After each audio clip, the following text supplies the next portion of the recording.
गीता में अर्जुन को स्वयं भगवान कह रहे हैं कि उस परमेश्वर की शरण में जा, उसके लिए उन संतों के पास जा जो तत्वदर्शी हो। इसी प्रकार हजरत मोहम्मद को उनका अल्लाह कह रहा है कि कोई और पूर्ण परमात्मा है, उसको पाने के लिए उन तत्वदर्शी संत की तलाश कर। वो प्रभु कौन है, ये जानने के लिए कृपया अवश्य सुनिए जगत गुरु तत्वदर्शी संत रामपाल जी महाराज के अमृत वचन। श्री कृष्ण जी ने यहाँ तक सोचा था कि मैं ऐसा कोई निर्णय ले लूं, शायद ये ढीले पड़ जा पांडव और इनको ले जाऊं, मेरे पास रह लेंगे, रोटी तो खानी है उन्हें। तो यहाँ तक कह दिया था मैं युद्ध भी नहीं करूंगा, हथियार नहीं उठाऊंगा। लेकिन फिर भी जैसे तैसे युद्ध होने लगा तो उस समय अर्जुन नटे मैं तो भीख मांग के खा लूंगा, ये नाश नहीं करूंगा, भगवान मेरे पर नहीं होगा। और भगवान ने कहा उठा ले हथियार, तो देख तेरे दोनों हाथों में लाडू हैं। अब फिर वही भगवान श्री कृष्ण कह रहा है, लेकिन वो नहीं कह रहा था श्री कृष्ण में यो काल प्रवेश कर गया, यो नाश करना है काल। इसका नाम है काल। गीता अध्याय नंबर 11 के श्लोक 32 में स्वयं कहता है कि मैं काल हूं अर्जुन और सबका नाश करने के लिए ईब आया हूं, परवर्त हुआ हूं। श्री कृष्ण तो पहले ना वही उपस्थित थे। अब वो तो सुन हो गया, कति सारी सुने, तो वो जिज्ञासु था। अब विचार कीजिए, उस समय अर्जुन कह रहा है कि हे भगवान हम तो भीख मांग कर खा लेंगे, ऐसा जुल्म नहीं करूंगा। भाई भतीजे ये चाचे ताऊआ के बेटे भाई को दूर थोड़े होया करें, अराधी न मारूंगा मैं, और किसके लिए। लेकिन फिर क्या कहता है दूसरे अध्याय के 37वें श्लोक में कि अर्जुन तेरे दोनों हाथों में लड्डू हैं, यदि मर गया युद्ध में तो स्वर्ग में जाएगा, और यदि विजयी हो गया तो पृथ्वी का राज भोगेगा। और अर्जुन तो लाभ हानि को त्याग कर निष्काम भाव से युद्ध कर ले, तुझे पाप नहीं लगेंगे। अब अर्जुन नहीं मान रहा था, उसके गले या बात उतर नहीं थी। उसने भगवान को अध्यात्म ज्ञान में उलझा दिया कि शायद इसकी बुद्धि बदल जाए, वो मेरे को इतना प्रेरित कर रहा है। ये फिर पूछने लग गया भगवान है फलाना कैसे होगा, वो तत्ब्रह्म कौन है। यानी 17वें 18वें अध्याय तक पहुंच गया कहता कहता। जब उसने 11वें अध्याय में अपना विराट रूप दिखाया और कहा ये है मेरा असली रूप, अर्जुन जैसे योद्धा कांपन लग गए उसके रूप ने देख के। तो खाक भगवान जिसके रूप तो डर लग गए, वो तो काला था और काल ने पूजा करते हैं। लास्ट में अर्जुन ने डरते ने हाँ भर दी, समझ गया इसके उद्देश्य को। वो तो श्री कृष्ण ही मान रहा था कि श्री कृष्ण युद्ध करवाना चाहे है, और मन ने मना कर दिया। इसने फिर वो रूप दिखा दिया, मेरा तो हार्ट अटैक हो जाएगा। तो डरते ने हाँ भर ली, महाराज मैंने सारी बात समझ ली और आप जो कहोगे वो ही करूँगा। ठालिया लठ हो गया नाश। महाभारत का युद्ध समाप्त हुआ, कौरवों की हार हुई, पांडव विजयी हो गए। युधिष्ठिर राजगद्दी पर बैठा दिया और ठाठ से वो राज करने लगे। कुछ दिन के बाद युधिष्ठिर राजा को ऐसे भयंकर स्वप्न आने लगे, वो प्रेत बाधा से पीड़ित हो गया। युद्ध में मारे गए जितने भी सैनिक थे वो दिखाई दें, कटे हुए सिर, और घर में घुसते हुए हाहाकार मच रही है, और जैसे औरतें चूड़ियाँ फोड़ रही हैं कि राजा तुमने हमारे पतियों की खून पी लिया, वो राज कर रहे हो। अब वो बैठ जाता था, आंखें फटी फटी रहती थी जैसे प्रेत बाधा से व्यक्ति होता है। खाना पीना छूट गया। कई दिन के बाद द्रौपदी ने बताया कि आपका भाई अन्य पांडवों को ना रात को सोता है, सारी रात बैठकर ऐसे देखता रहता है, इसको क्या टेंशन है पूछो। तो सभी भाइयों ने मिलकर उससे प्रार्थना की, तो वो टाल जाता था, नहीं ऐसा कोई बात नहीं, ऐसी कोई बात नहीं। क्योंकि पहले ऐसे व्यक्ति होते थे, वो चाहते थे कि मेरे दुख में कोई और दुखी ना हो, मैं हो लूँ जितना होना है। लेकिन फिर भी उन्होंने ज़्यादा आग्रह किया तो उन्होंने बताना पड़ गया कि मुझे ऐसा लग रहा है जैसे अपने घर में सिर कटे हुए धड़ ऐसे चले हुए आ रहे हैं और हाहाकार मच रही है और मेरा दिल कांपने लग जाता है। औरतें चूड़ियां फोड़ती मुझे नजर आ रही है। अब श्री कृष्ण जी इन पांडवों के धार्मिक गुरु भी थे, तो कोई भी दिक्कत आती है अपने धार्मिक गुरु के पास ही जाकर उसका समाधान किया जाता है। तो पांचों पांडव रथ लेकर और पहुंच गए द्वारका में। श्री कृष्ण जी से कारण जानना चाहा। श्री कृष्ण जी से पूछा कि ऐसे ऐसे हमारे भैया को ये तकलीफ है, ये दुख है, इसका कारण तथा समाधान बताइयो भगवान। श्री कृष्ण जी ने कहा कि तुमने जो महाभारत में बंधु घात किया, अपने कुल के लोग मारे और साथ में कितनी सेना मर गई, जिस कारण से आपको ये बाधा, ये पाप कर्म दुखी कर रहा है।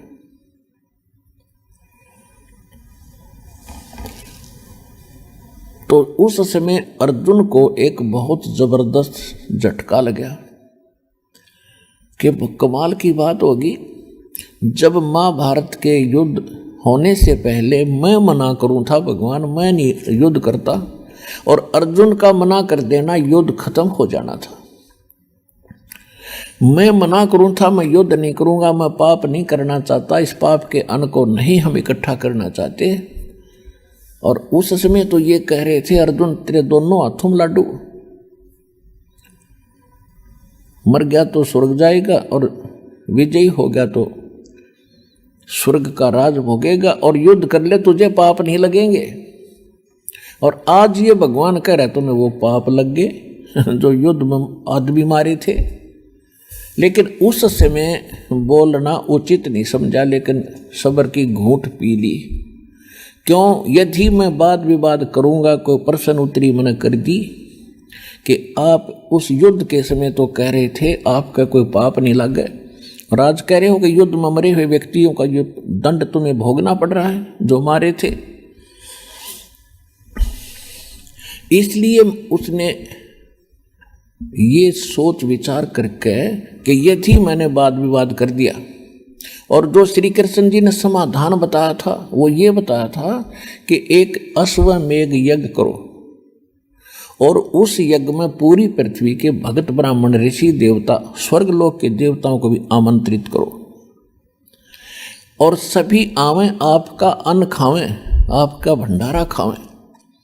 और उसमें एक शंख रखा जाएगा, शंख, और सब जब खाना खा लेंगे, भोजन पा लेंगे भंडारे में, तो वो शंख अपने आप आवाज करेगा, मुंह का लगा कर बजाने की आवश्यकता नहीं पड़ेगी, अपने आप बजेगा। अपने आप बज गया तो यज्ञ संपूर्ण होगी, अपने आप नहीं बजा तो उस करे हुई यज्ञ का भी फल नहीं मिलेगा।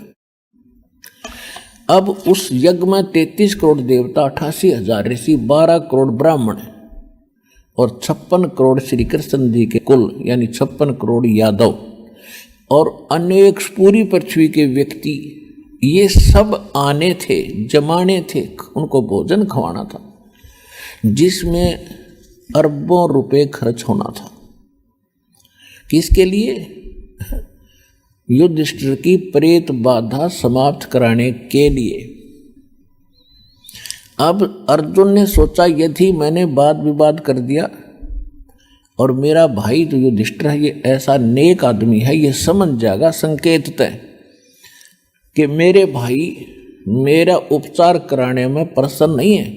इन्होंने तो वाद विवाद शुरू कर दिया खर्चा देख के, और ये बिल्कुल इलाज नहीं कराओगा, यज्ञ नहीं होने देगा, बेशक मर जाओगा, और ये हम नहीं कर सकते। जिस कारण से अर्जुन ने सब्र की घूंट भरी और चुप रहा, लेकिन वह छाती में खटका जरूर थी बात कि आज ये क्या कह रहा है कि वो पाप लग गया तुम। जैसे तैसे वो कहा गया कि आप जैसा उचित समझो कीजिए। श्री कृष्ण जी ने स्थान और समय दोनों निर्धारित कर दिए, सब आमंत्रित करने के लिए देश विदेशों में। वो स्वयं भी निमंत्रण देने के लिए गए, कहीं भीम गया, कहीं नकुल, कहीं सहदेव, कहीं अर्जुन, और सब, और नौकर चाकर सब जगह चिट्ठियां भेजी। द्वापर युग में परमेश्वर कबीर जी आए हुए थे। चारों युग में संत पुकारे और कूक कहा हम हेल रे, हीरे माणिक मोती बरसे ये जग चुगता डेल रे। सतयुग में सत सुकृत कह टेरा, त्रेता नाम मुनिंदर मेरा, द्वापर में करुणा में कहाया और कलयुग नाम कबीर धराया। द्वापर में जो परमात्मा आए हुए थे उसमें करुणा में नाम से परमात्मा जैसे कलयुग में कबीर नाम से प्रसिद्ध हुए, तो द्वापर में वो करुणा में नाम से प्रसिद्ध थे। सतलोक से आए थे सहशरीर एक कमल के फूल पर, वाराणसी के अंदर ही एक कमल के फूल पर एक तालाब में, लहर तारा नहीं था उसमें, अन्य तालाब में, वहाँ पर आकर कमल के फूल पर विराजमान हुए और एक वाल्मीकि दंपत्ति निसंतान थे, वो वहाँ किसी कारण से सरोवर पर गए थे, वहाँ से भगवान को उठा लाए थे। वहाँ परवरिश होने से कारण परमात्मा वाल्मीकि कहलाए थे उस द्वापर में। वो वाल्मीकि नहीं जो सतयुग के वाल्मीकि जी थे, वो अलग थे। और ये उसके बाद तो वाल्मीकि कुल शुरू हुआ है उस ऋषि के बाद, तो उस कुल के अंदर फिर ये परमात्मा एक भिक्षु नाम के वाल्मीकि ने प्राप्त हुए थे और गोदावरी उनकी मुँह बोली माता का नाम था। और उसी वाल्मीकि परिवार का यानी उसी मोहल्ले में एक सुदर्शन नाम का वाल्मीकि लड़का था। वो परमात्मा के विचारों से गढ़ा प्रभावित हुआ था। उसकी माता पिता ने भी खूब विरोध किया था पर वो मान्या नहीं। तो परमात्मा की उस ज्ञान से परिचित हुआ, परमेश्वर उनको सचखंड लेकर गए, फिर वापस छोड़ा।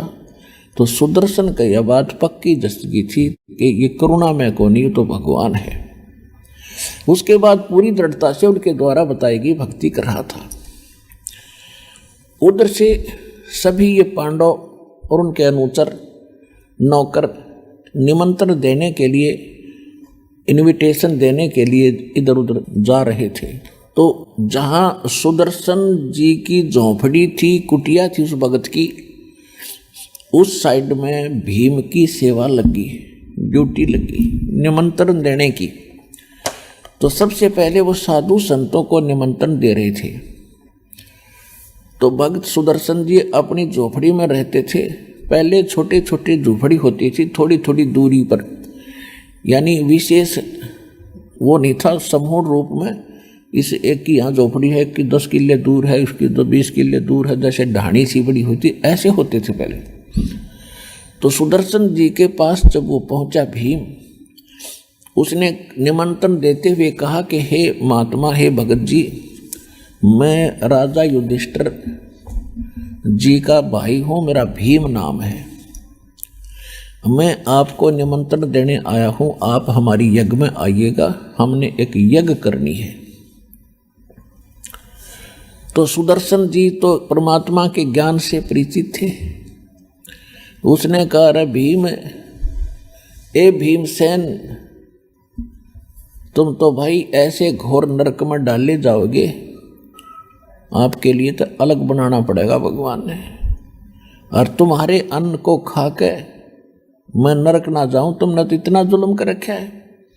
करोड़ों बहन विधवा होगी, उनकी आंसू नहीं सूखी है, बच्चे बिलख रहे हैं, माँ से पूछ रहे हैं हमारा पिता कहाँ है, माँ कह रही है बेटा फौज में गया है, छुट्टी नहीं मिली है, और अंत में रो रो के बताना पड़ रहा है, फिर सारा परिवार रो रहा है और तुम मौज मार रहे हो, तुम सुख की इंतजार करते हो, तुम्हारा तो बुरा हाल होगा, और कौन खावा तुम्हारी रोटी, वो भी नरक में जाएगा, तुमसे तो कसाई भी अच्छा, और जा यहाँ से भाग, चल अपना काम कर। अब भीम को बड़ा गुस्सा आया, लेकिन थोड़ा थोड़ा अंदर से रोक रखा था कि कहीं पर भगवान श्री कृष्ण और भाई गुस्सा ना हो जाए। फिर सुदर्शन जी ने कहा कि यदि मुझे ले चलना चाहते हो, जैसी यज्ञ तुम करने जा रहे हो ऐसी ऐसी 100 यज्ञ का फल मुझे दो पहले, ताकि मेरे कुछ पुण्य बने, जब तुम्हारे रोटी खाऊं ऐसी ऐसी 100 यज्ञ का पुण्य मुझे संकल्प करो, जब तुम्हारे टूक तोड़ूंगा मैं। इतना घोर पाप है तुम्हारे अन्न में। तो भीम बोला कि भगत घना ना बोला, ज्यादा मत बोला, बस बहुत सुन ली तेरी, मैंने तेरी थोपड़ी तोड़ दूंगा मैं। तने आना होता ही है ना, बेशक बताइए। मेरे भाई तो डर लग गया, मैंने कृष्ण जी तो डर लगा है ना, तेरी दे ही तोड़ देता, और तू ना होगा तो के शंख ना बाज जाएगा। यूं कहकर भीम तो चल पड़ा पहलवान। अब भीम ने ये सोच रखा था कि भाई श्री कृष्ण बैठे भगवान वहां पर, इन छोटे मोटे कुतरुओं का क्या अस्तित्व है उनके सामने। ऐसी चौंध लाग रही थी उनके, और ये चौंध तोड़ा करे कबीर भगवान। अब क्या हुआ, सुदर्शन जी ने जब कहते दी सच्चाई तो कहनी पड़े, भगत का धर्म बनता है। फिर वो चिंतित हो गया कि ये राजा लोग जाके युद्ध मस्तारेंगे, अपने भाई ने बताओगा, वो सेना भेजेंगे। तो वो कबीर परमेश्वर जी के पास गया, अपने गुरु जी के पास, करुणामय जी के पास, और उनको सारी स्थिति से परिचित कराया कि ऐसे ऐसे भीम आया था जी, और मैंने ये उत्तर दे दिया। परमात्मा बोले बेटा खरा जवाब दिया तूने, भगत का यही धर्म होता है, मानो चाहे मत मानो। और एक बात और सुन ले, उनका शंख शंख ना बाजो, सारे डांगर बैठे उड़े, ये सारे के सारे 84 के ढोर, ये 33 करोड़ देवता, 88,000 ऋषि और 12 करोड़ ब्राह्मण, ये जितने, और बाकी जनता का तो जिक्र नहीं, वो तो भक्ति बेचारे करते ही नहीं। ये साधना करते हैं तो भी काल की, और इनकी साधना से, इनकी भक्ति से ये 3 ताप भी नाश नहीं हो सकते।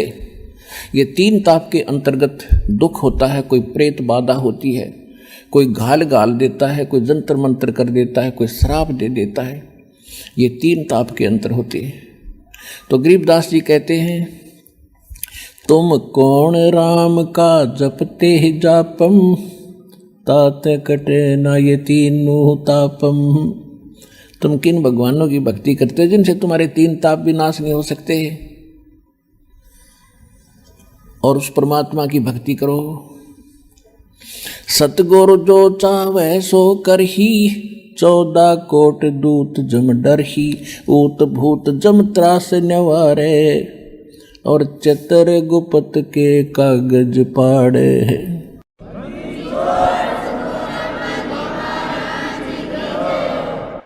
अब क्या हुआ, निर्धारित समय पर स्वर्ग से 33 करोड़ देवता, 88,000 ऋषि, 12 करोड़ ब्राह्मण, जिन्होंने 4 वेद कंठस्थ गोट रखे थे, कंठस्थ याद थे, और बाकी 56 करोड़ यादव क्योंकि रिश्तेदार थे श्री कृष्ण पांडवों के, तो और भी बहुत से जनता के जन भी बहुत सारे आमंत्रित थे।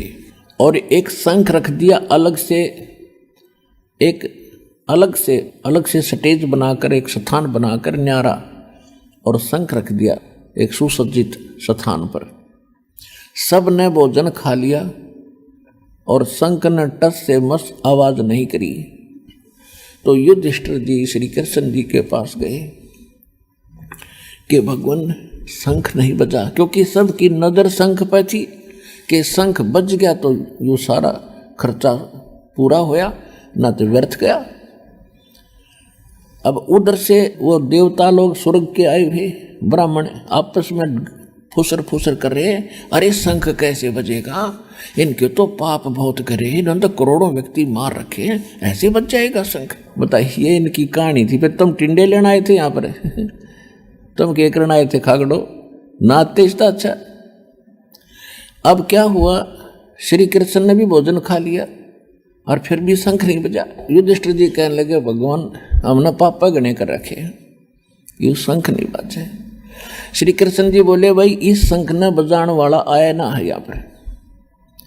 अब परमात्मा ने श्री कृष्ण की बुद्धि ऑन कर दी, यो बोल दे साची साची। तो उसको बैठा दिखा कि एक भगत है ऐसे ऐसे वहाँ पर झोंपड़ी में, और सुदर्शन नाम है उसका, आप उसके पास नहीं गए क्या? तो युधिष्ठिर ने कहा कि उस साइड में भीम की सेवा लगाई थी, भीम से पूछते हैं। भीमसेन बुलाया। युधिष्ठिर जी ने कहा कि भगवान बता रहे हैं कि ऐसे कोई सुदर्शन नाम का एक वाल्मीकि भक्त है, उसके पास नहीं गए आप, आमंत्रित नहीं किया उसको। युधिष्ठिर ने कहा जी आमंत्रित तो किया, पर वो तो कुबोल आदमी है, बहुत बूढ़ा बोलता है। श्री कृष्ण जी ने कहा कि क्या बोलता है, तूने हमें बताना चाहिए था, क्या समस्या थी? कि उसने बहुत बुरी बात कही। एक तो उसने ये कंडीशन रख दी, जो यज्ञ तुम करने जा रहे हो ये सफल हो जा, ऐसी ऐसी 100 यज्ञ का फल मुझे दो। और दूसरे अटपट गणी बकवाद करे था, यूं बोला तुमने तो इतने पाप कर रखे, तुम्हारे अन्न को कौन खावे, नरक में जाओगा और तुम्हारा तो बुरा हाल होगा, तुम छिड़का मरोगे, तुमने इतने पाप कर रखे। बहुत गलत बोला, मैं बता भी नहीं सकता आपको बहुत सी बातें। तो श्री कृष्ण जी को भी पता था कि यू घाटियों बिना गाल काया होगा, इसने बकवाद करी होगी, कबीर के पहलवान है। तो श्री कृष्ण जी ने पूछा आपने क्या उत्तर दिया? कि मैंने ये उत्तर दिया कि आज मुझे भगवान श्री कृष्ण जी और मेरे बड़े भाई का डर ना होता तो तेरी थोबड़ी तोड़ देता।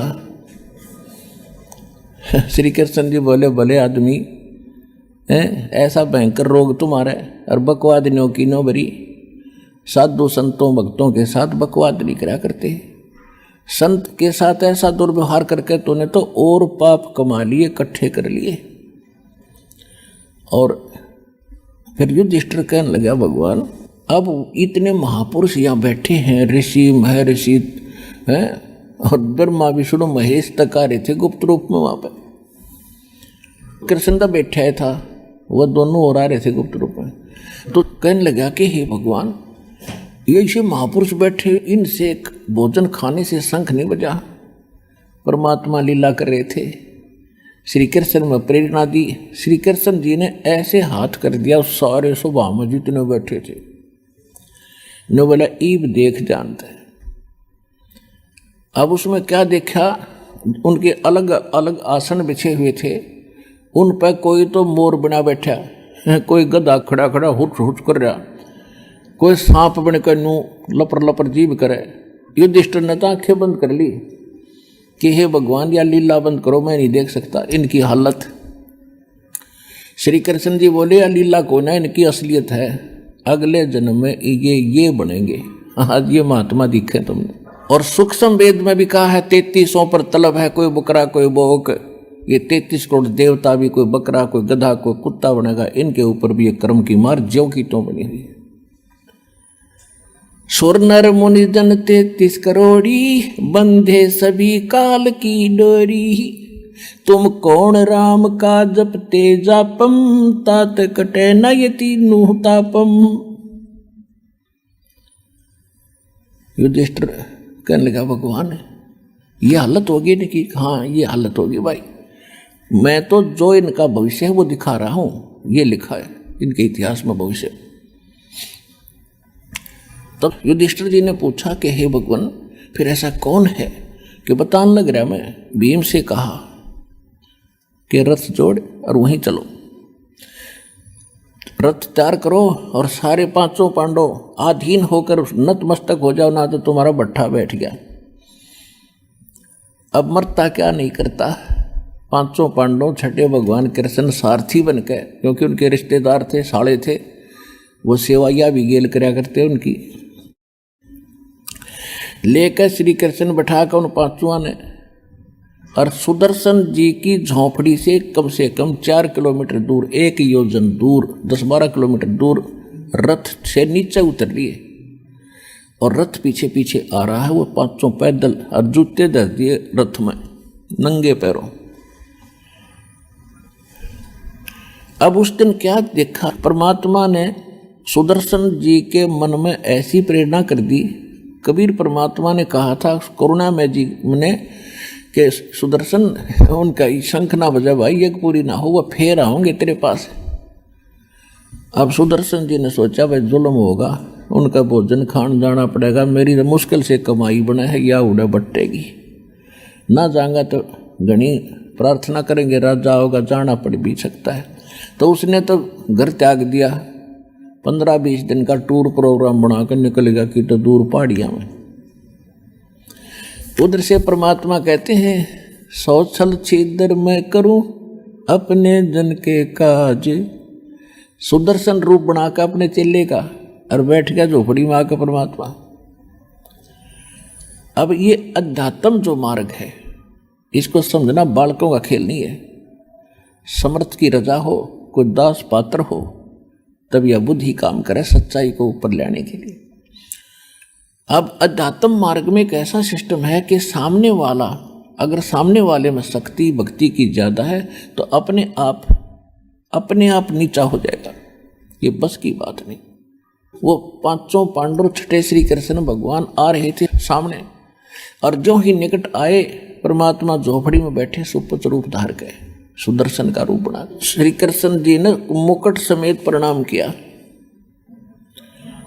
अब जब श्री कृष्ण दंडवत कर रहे हैं, युधिष्ठिर का के ब्योति ना दंडवत करें, तो पांचों के पांचों वह दंडवत प्रणाम करें लंबा लेट के। और पुण्यात्माओं, जब तक जीव अधीन नहीं होगा तब तक भगवान कृपा नहीं बख्शेगा। अब जैसे हमने ये टूटी होती है पानी जल की टूटी होती है, इनसे जल लेना है तो पात्र इनका नीचे रखना पड़ेगा, ऊपर धर के पात्र नहीं भर सकते, पानी नहीं ग्रहण कर सकते, सीधी सी बात। इसी प्रकार भगत को अधीन बनना पड़ेगा भगवान से कृपा प्राप्त करने के लिए। आदीनी के पास है ये पूर्ण ब्रह्म दयाल, मान बड़ाई मारियो बाई बेअदबी सिर काल। अब क्या बताते हैं? परमात्मा ने कहा कि हे द्वारकाधीश और हे दिल्ली के बादशाह इंद्रप्रस्थ के राजा, हे पृथ्वीपति, मुझे क्यों पाप का भागी बनाते हो? मुझ गरीब को क्यों दंडवत करते हो? श्री कृष्ण जी खड़े होकर कहने लगे, हे परवरदिगार, ये पांचों पांडव हैं, इन्होंने एक यज्ञ की है, आपको आमंत्रित करने आ रहे हैं। तो परमात्मा ने कहा कि भाई मैंने इस पहलवान से बताई थी उस दिन बात, मेरी वह शर्त पूरी कर दो। क्या शर्त है दाता आपकी? परमात्मा ने कहा कि 100 यज्ञ जो आप कर रहे हो, ऐसे ऐसे 100 यज्ञों का फल मुझे दे दो, तब मैं तुम्हारे यहां चलूंगा। वो कर दो पूरी। तो कहते हैं परमात्मा ने ये वाणी चारों युगों में बोली है। चारों युग में संत पुकारे और कूक कहा हम हेल रे, हीरे माणिक मोती बरसे ये जग सुगता ढेल रे। तो श्री कृष्ण जी ने कहा कि भगवान आपकी ही वाणी है। संत मिलन को चालियो तजमाया अभिमान, जो जो कदम आगे रखे है ओ हे यज्ञ समान। पुणात्माओं, जहाँ से भी आप चलते हो, कितनी भी दूर से, और यहाँ से वहाँ तक, चाहे ट्रेन में आते हो चाहे जहाज में आते हो, आपको यहाँ आने का जितने कदम बनते हैं वहाँ से यहाँ तक, उतने यज्ञों जितना पुण्य उस प्राणी को मिलता जो सतलोक आश्रम वाला में इस दास के दर्शनार्थ आता है।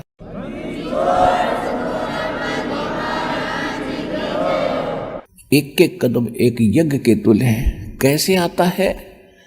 अपने पद और पोस्ट और धन और किसी अन्य जाति वर्ण के अभिमान को घर छोड़ आवे कि तक कुएं में गिर दे झीरे में, तब यहाँ आवे। कति नम्र हो के, जैसे कोई रोगी हो भयंकर, और उसको डॉक्टर के पास ले जाते हैं, चाहे वो कितना बड़ा अधिकारी और कितना बड़ा सेठ हो, तो डॉक्टर उसको कहता कपड़े उतार दे, जब उतार देगा, क्योंकि उसने तो अपनी जान बचाना उद्देश्य होता, उस समय वो भूल जाता मैं क्या हूँ, उसने जान दिखाई देती है। वो कहता वहाँ चेक कराओ, उसी समय पहुँच जाता जांच कराने के लिए, ऐसा कर लो, अच्छा जी। तो वहाँ उसको अपनी जान दिखाई देती है और डॉक्टर वहाँ उसकी रक्षक दिखाई देता है। तो इसी प्रकार जब आप यहाँ आओ, आपको बहुत बड़ा भयंकर रोग है जन्म और मरण का, और यहाँ कष्ट पे कष्ट आपके कर्मों की आपको रगड़ने के लिए तैयार खड़े, आपके प्रारब्ध में किस्मत में रखे, उन सब को खत्म किया जाएगा और आपको भक्ति युक्त किया जाएगा सतलोक आश्रम बरवाला में।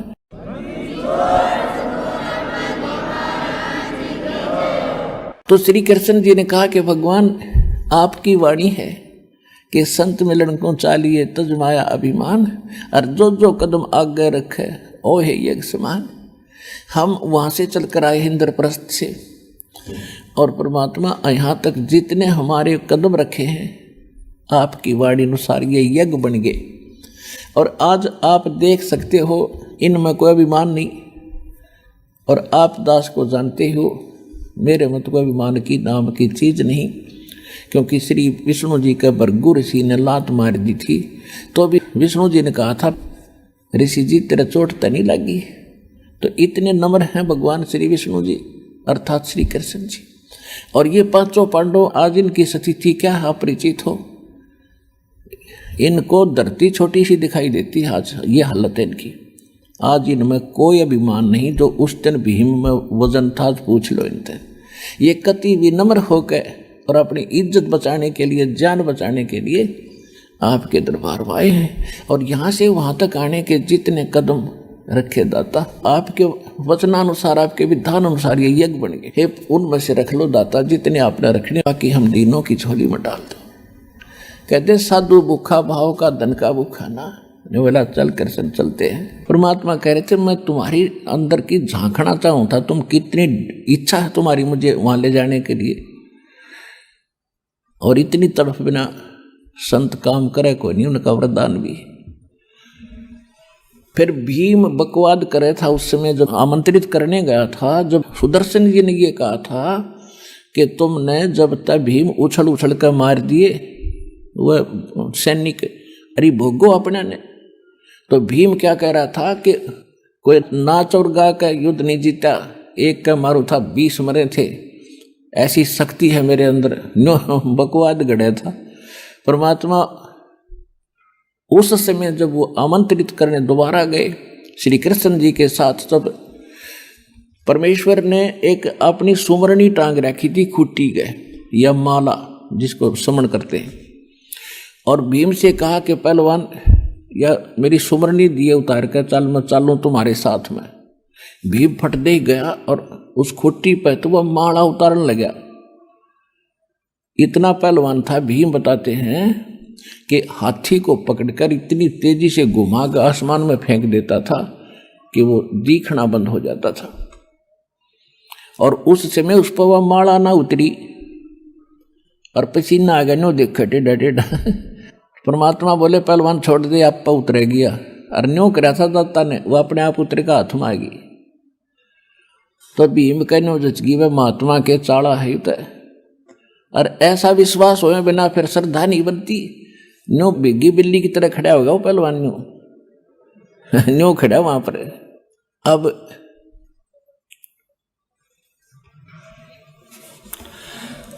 आदरणीय गरीबदास साहिब जी ने परमात्मा की महिमा कैसे अपने अमृत वचनों में कैसे कलम तोड़ रखी है, थोड़ी थोड़ी ये भी सुना दूं, क्योंकि ये सब सिद्ध वाणी है। उस परमात्मा का दिया हुआ गरीबदास में फीड किया हुआ ज्ञान उन्होंने ज्यों का त्यों बोला है। और इस वाणी को अधिकारी के वचनों से सुनोगे तो पूरा असर होगा। ये दास है आज ये अधिकारी से अमर कथा को सुनाने, पढ़ने और पढ़ाने का।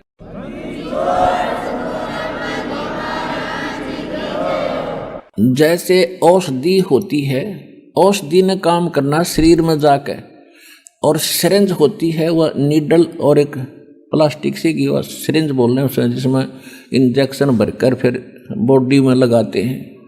अगर वो सिरिंज अंदर तक कोई डिफेक्टिव मटेरियल हो उसमें थोड़ा बहुत, और उसमें वो औषधि डालकर लगा दी जाए उस बेकार यानी खराब सिरिंज के द्वारा दवाई डाल दी जा शरीर में, तो वह रिएक्शन और कर देगी, कौवा काम ना करे तो ऐसा करना चाहिए था।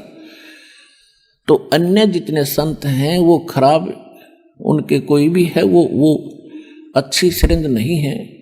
ये दास ही मालिक ने पता नहीं क्या गुण देखा, साफ भी उन्होंने किया होगा दास को, तो इस दास के माध्यम से जो वचन बोले जाएंगे या वाणी पढ़ के सुनाई जाएगी, इसका असर आपके डायरेक्ट होगा। शक्ति भगवान की काम करेगी, दास तो एक नियमत है। अब क्या कहते हैं, पांचों पांडव संग हैं और छठे कृष्ण मुरारे, चलिए हमरी यज्ञ में हे समर्थ सिरजनहारे। अब श्री कृष्ण के बस की बात नहीं था, उस समर्थ शक्ति के सामने क्या बोल रहा है, ये जीव के बस की नहीं बात। नानक साहिब जी कहते हैं वो समर्थ, वो परमात्मा कबीर करतार, वो जमे चाहिदा ऐसे बुलाईदा वो जैसे चाहता है नहीं बुलवावा अगले पे, और सच्चाई बुलवा रहे हैं। पांचों पांडव संग हैं और छठे कृष्ण मुरारे, चलिए हमरी यज्ञ में हे समर्थ सिरजनहारे। पांडव यज्ञ असमेघ में परमेश्वर किया पियान, पांचों पांडव संग चले और छठे यहाँ के भगवान। पांचों पांडव यज्ञ असमेघ में वहां वाल्मीक की दे, शंख पचायन बजा दिया वहां रख्या नहीं संदेह। सुपच रूप धर आया स्वयं सतगुरु पुरुष कबीर, तीन लोक की मेदनी वहां सुर नर मुनि जन भीड़। अब थोड़ी सी मौखिक बता के फिर सुनाऊंगा, जब गढ़ा बढ़िया आपका इसका ज्ञान समझ में आओगा रहस्य। अब क्या हुआ, रथ में बैठ के परमेश्वर को साथ लेकर पांचों पांडव छठे कृष्ण जी और यज्ञ में पहुंच गए, जहां वो बैठे थे ऋषि और यज्ञ वो होना था। तो जो ही मंडप में परमात्मा ने प्रवेश किया, कबीर जी ने, उनकी कैसी वेशभूषा थी, बाल बढ़े हुए और मैले से कुचले से कपड़े, टूटे से जूते, धोती भी आधी सी बांध रखी, और जैसे ग्रामीण और गरीब निर्धन व्यक्ति बिल्कुल जैसे रहते हैं ऐसी स्थिति में। और जब वो जा रहे हैं आगे आगे, पीछे पीछे कृष्ण जी सारे, तो सारे बैठे थे ना वो जितने ऋषि मुनि महामंडलेश्वर ब्राह्मण, सारे अपना कपड़ा मुंह पर धर के और अंदर अंदर हंसे, ये लाए हैं, इसने बजा होगा शंख, ये बजा होगा शंख इसने। अब श्री कृष्ण जी ने द्रौपदी से कहा कि बहन द्रौपदी, ये महात्मा आए हैं और भोजन बना दे बढ़िया सा, खाना खाओगे जब तुम्हारा यज्ञ संपूर्ण होगा। अब कति गले में अड़ रही थी, इनका तो फांसी और मुश्किल हो रही थी कि इतना खर्चा हो लिया बात जो की। तो द्रौपदी ने किसी नौकर से नहीं भोजन बनाने दिया कि भोजन में कोई चूक रह जाए और संत जी भगत जी खुश ना हो। अपने हाथों रोटी बनाई, कचौड़ी पकौड़ी दही बड़े खीर हलवा गाजर पाक सारा बना के और सजा के वो थाल में न्यारी न्यारी कटोरियों में, और सुदर्शन जी के आगे रख दिया कि महाराज जी भोजन पाओ। अब परमात्मा ने एक शिक्षा देनी थी। वो सुदर्शन जी जो थे वो इस बात के एक संयमी थे।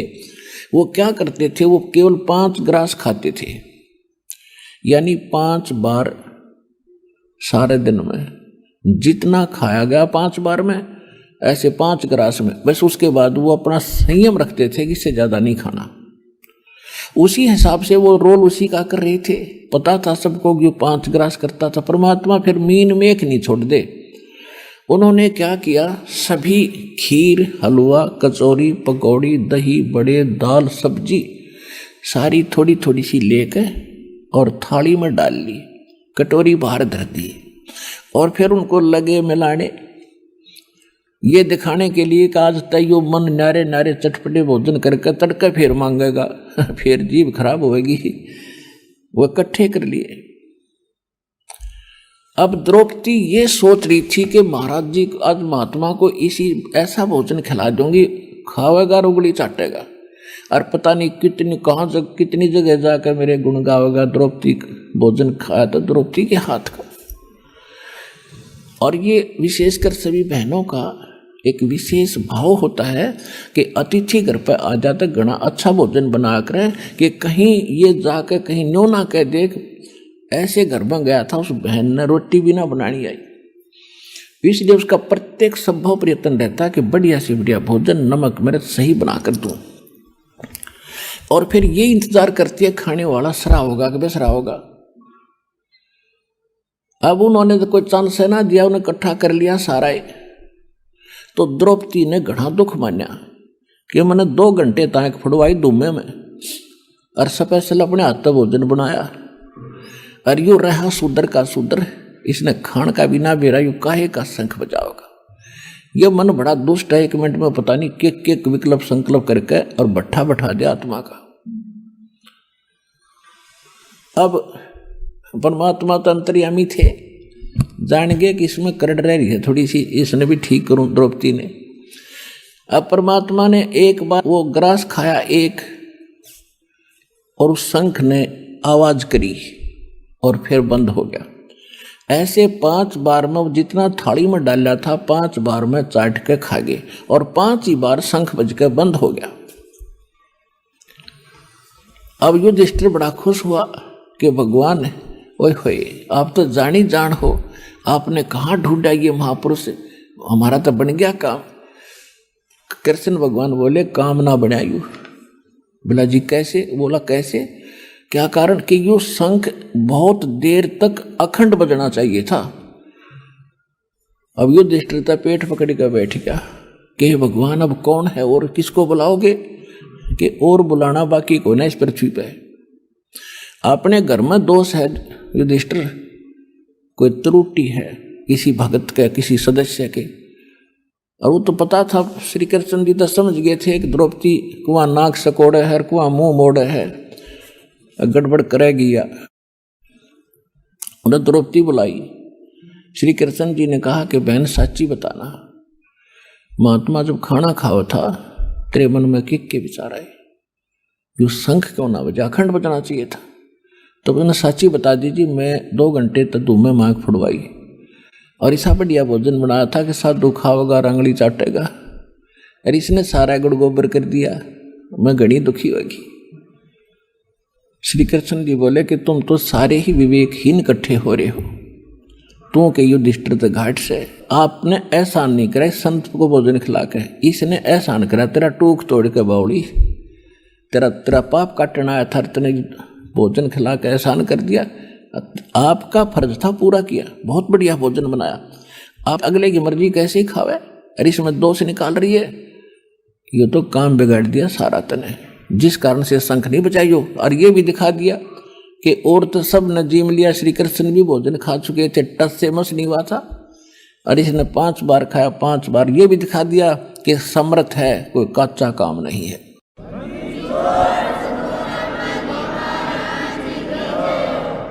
अब कहते मरता क्या नहीं करता, पसीने आ गए द्रौपदी के कि गलती बन गई महाराज। परमात्मा बोले माफी मांग महापुरुष तय, और इसके चरण धो के पीतन के बाल्मीक दिखाई दे हरिजन सा, इसके एक बाल के बराबर 3 लोक नहीं है, इतनी समर्थ शक्ति है। श्री कृष्ण जी तो सामने दिखे थे, भक्ति युक्त परमात्मा थे, खुद हुए थे। अब मरता क्या नहीं करता, द्रौपदी लाई प्रांत उठा कर बढ़िया, और उसमें लोटा लाई पानी का भर के, महाराज जी चरण दोंगी, अग धोले बेटी, दोनों पैर धर दिए प्रांत में परमात्मा ने, और द्रौपदी ने पैर धोए, उल्टा घाल के लोटे में पीण लगी, आधा पी लिया। जब श्री कृष्ण जी बोले कि बेबे बहन मुझे भी दे दे आधा के, इसे महापुरुष का चरण अमृत कच मिल रहा है। धूल से भरे हुए चरण नो के नो दो के, और गट गट पी गए। जो ही द्रौपदी ने और श्री कृष्ण ने वो चरणामृत लिया, शंख ने अखंड धुन करी, नो स्वर्ग तक वाणी सुनी। बोलो सतगुरुदेव।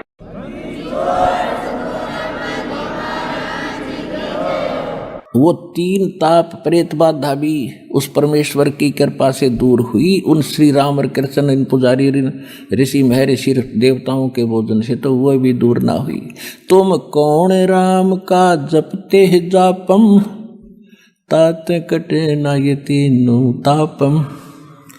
सतगुरु जो चावे सो करही, 14 कोट दूत जम डरही। ऊत भूत जम त्रास निवारे, चित्रगुप्त के कागज पाड़े। ये वो परमात्मा कबीर साहब है, आपके कर्म के लेख का नाश कर दे। ऊत भूत जम त्रासों, यम के दूतों की त्रास से भी आपको बचावेगा, और अंत में आपके भाग्य में जो दुर्भाग्य लिखा हुआ है, पाप लिखे हुए हैं, उस कागज को पाड़ देगा।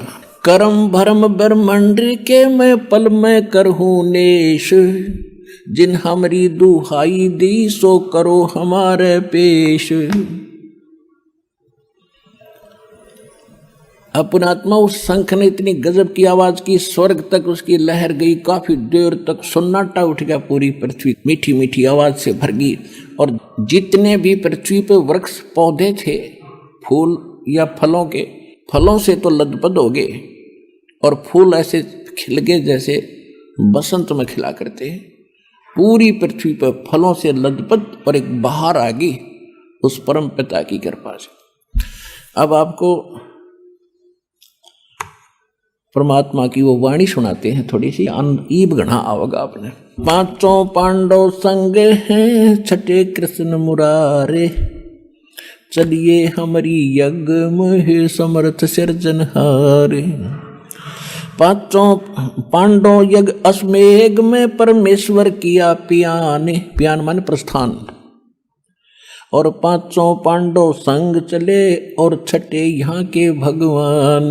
सुपच रूप धर आइया, वो सतगुरु पुरुष कबीर। 3 लोक की मेदनी, वहाँ सुर नर मुनि जन भीड़। सुपच रूप धर आइया, सब देवन का देव। कृष्ण चंद्र पग धोइया, करी तास की सेव। 88 ऋषि जहां, देवा 33 कोटे। शंख न बजा तास से, वो रहे चरण में लोटे।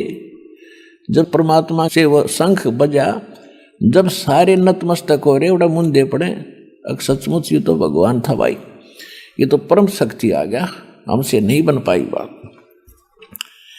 पंडित 12 करोड़ थे, 12 करोड़ ब्राह्मण थे, 33 करोड़ देवता, 88,000 ऋषि।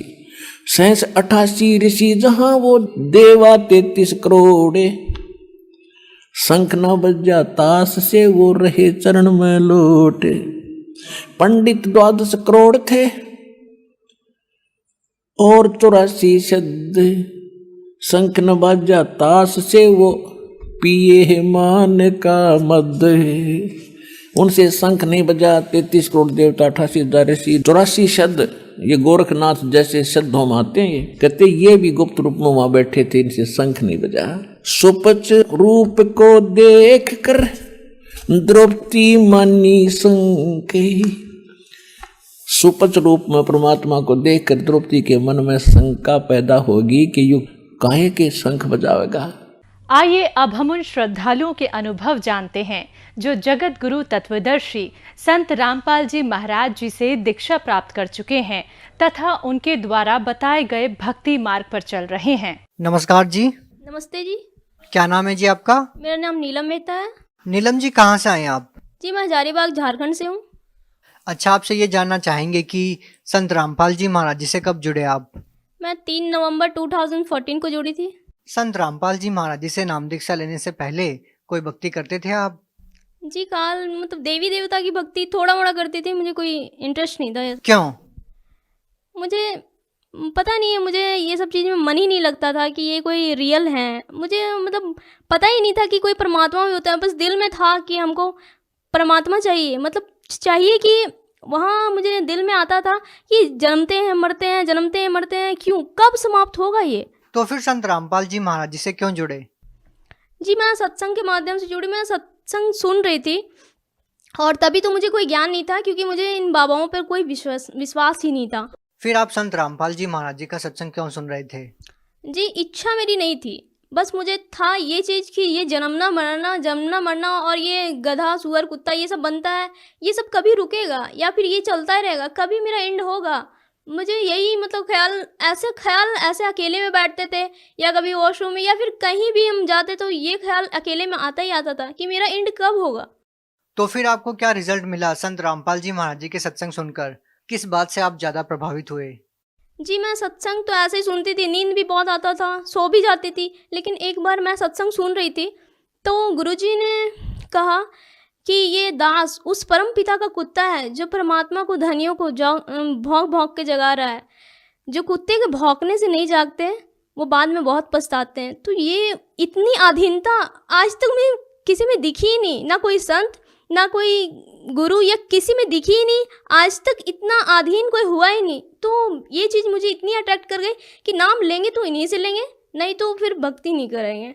इसलिए मैं इन्हीं से दीक्षा ली। फिर मैं बोली पापा को कि हमको चलना है। मेरी एज तभी 14 या 13 रही होगी। तो पापा बोले इतना जल्दी तुम नाम दीक्षा लेगी, ऐसा नहीं होता है, तुम पहले समझ लो।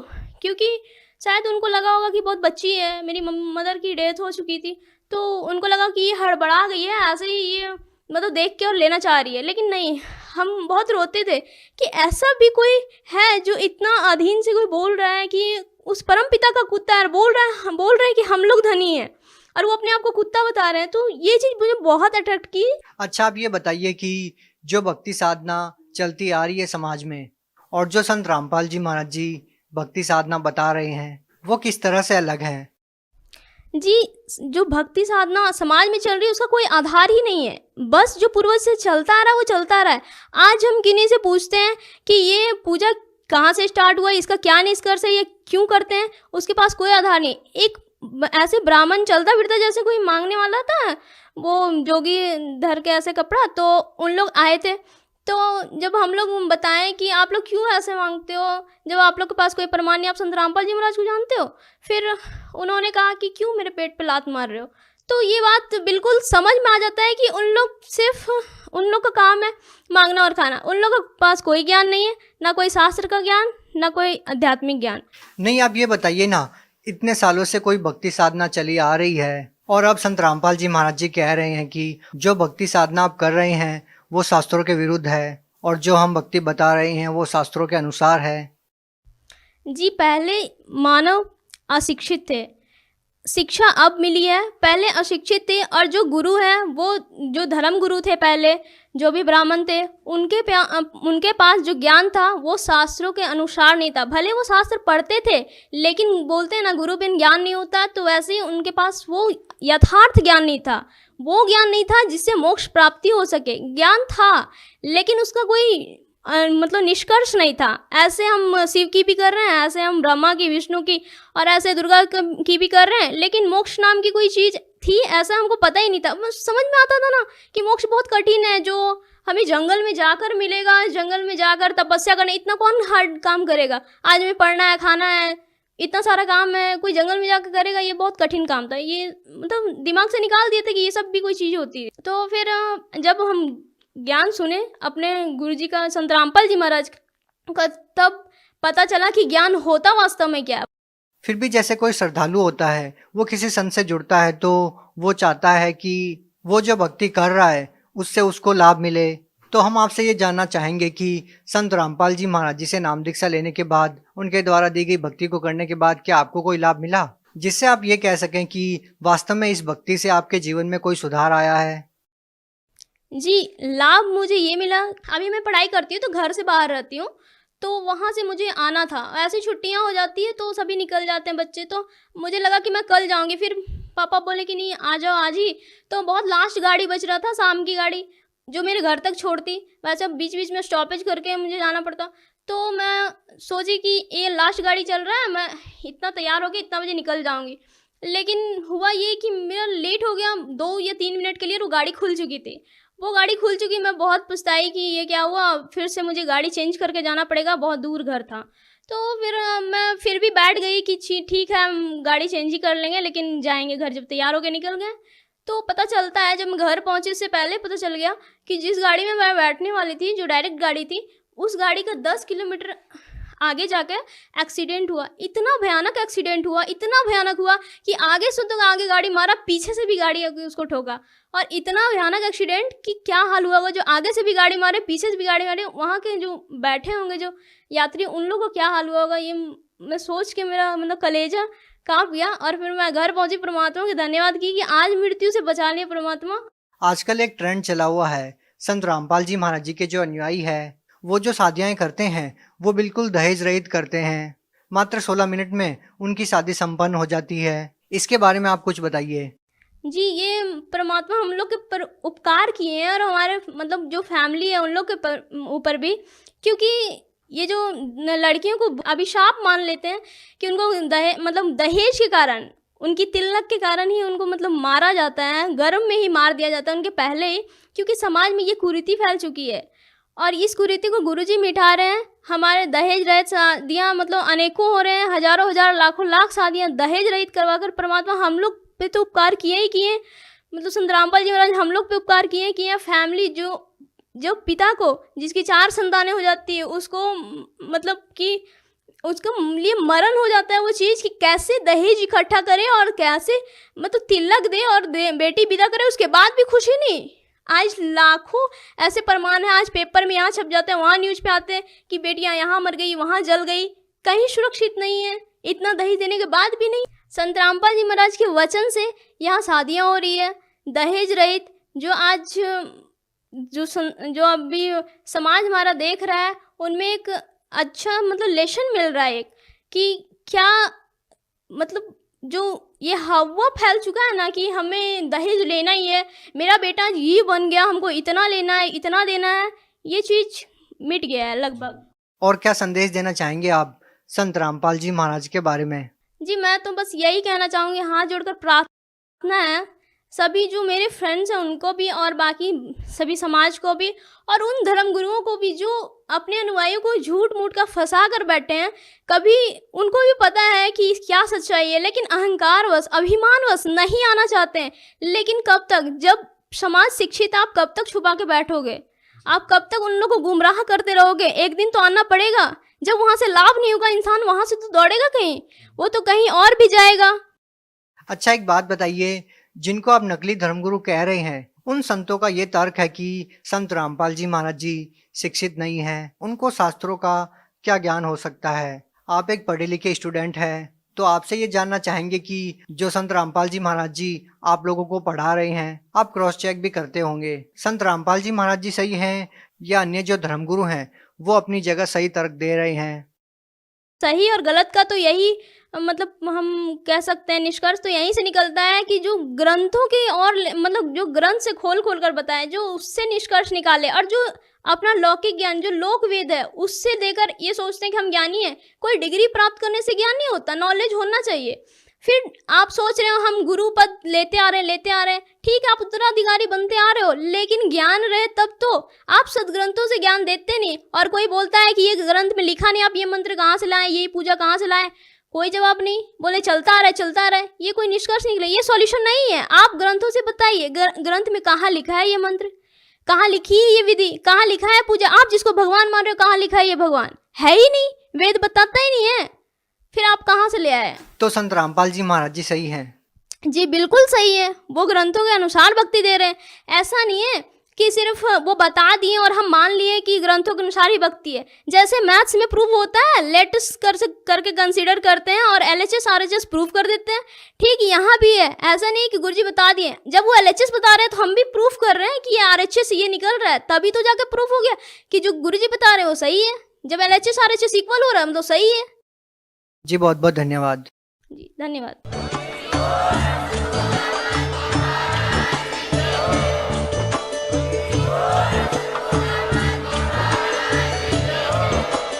आप सुन रहे थे जगत गुरु तत्वदर्शी संत रामपाल जी महाराज जी के मंगल प्रवचन। अधिक जानकारी के लिए विजिट कीजिए हमारी वेबसाइट www.jagatgururampalji.org। संत रामपाल जी महाराज जी के शुभ आशीर्वाद से पूरे विश्व भर में 500 से भी ज्यादा नाम दीक्षा केंद्र हैं, जिन पर संत रामपाल जी महाराज जी द्वारा ऑनलाइन निशुल्क नाम दीक्षा दी जा रही है। अपने नजदीकी नाम दीक्षा केंद्र का पता करने के लिए संपर्क करें 8222 880541।